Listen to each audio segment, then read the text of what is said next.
হত্যা মামলা থেকে দায়মুক্তির উদ্দেশ্যে ঘুষ লেনদেনের অভিযোগে করা মামলা থেকে বিএনপির ভারপ্রাপ্ত চেয়ারম্যান তারেক রহমান ও সাবেক স্বরাষ্ট্র প্রতিমন্ত্রী লুৎফুজ্জামান বাবর সহ ৮ জনকে খালাস দিয়েছেন আদালত। বৃহস্পতিবার বিশেষ জজ আদালত ৩ এই রায় ঘোষণা করেন।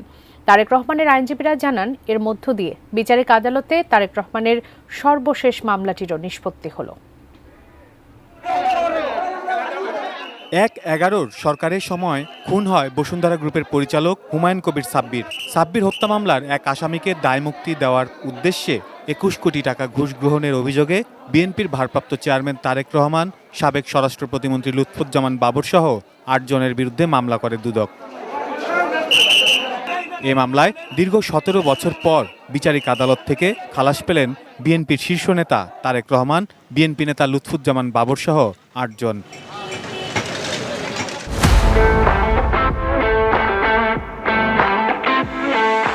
মামলার রায় ঘোষণার পর আইনজীবীরা বলেন, এই মামলার সাক্ষীরা কেউ ৮ আসামির বিরুদ্ধে সাক্ষ্য দেয়নি।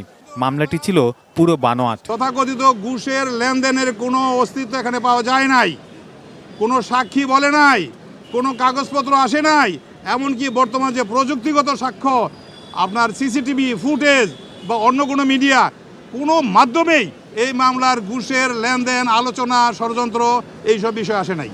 মিথ্যা মামলা দিয়ে হয়রানি করায় তখনকার দুদকের কর্মকর্তাদের বিরুদ্ধে মামলা করে ক্ষতিপূরণ চাওয়া হবে বলেও জানান আইনজীবীরা। অ্যান্টি কারাপশন কমিশন অ্যাক্টের ২৮ ধারায় পরিষ্কার করে বলেছে, কেউ যদি কোনো মিথ্যা মামলার অভিযোগ আনয়ন করেন, কেউ যদি কোনো মিথ্যা ইনফরমেশন দেন, তাহলে তার কিন্তু শাস্তির বিধান আছে। সেই তৎকালীন অ্যান্টি কারাপশন এবং যারা ওইটার কোষালভ ছিলেন তাদের বিরুদ্ধে উপযুক্ত ক্ষতিপূরণের মামলা দায়ের করা হবে।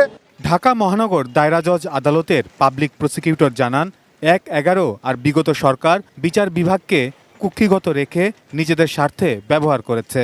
ফ্যাসিস্ট হাসিনা এবং তার আওয়ামী লীগ ছাড়া বাংলাদেশে এখন যে বিভিন্ন রাজনৈতিক দল আছে তাদের ভিতরে এখন সবাই একমত পোষণ করছেন যে আদালতগুলোকে রাজনৈতিক প্রভাবমুক্ত করা। এবং আপনি দেখবেন প্রত্যেকটা রাজনৈতিক দল, বিএনপি একটা একত্রিত সংস্কারের প্রস্তাব দিয়েছে। Saiful Jewel, ATN news, Dhaka.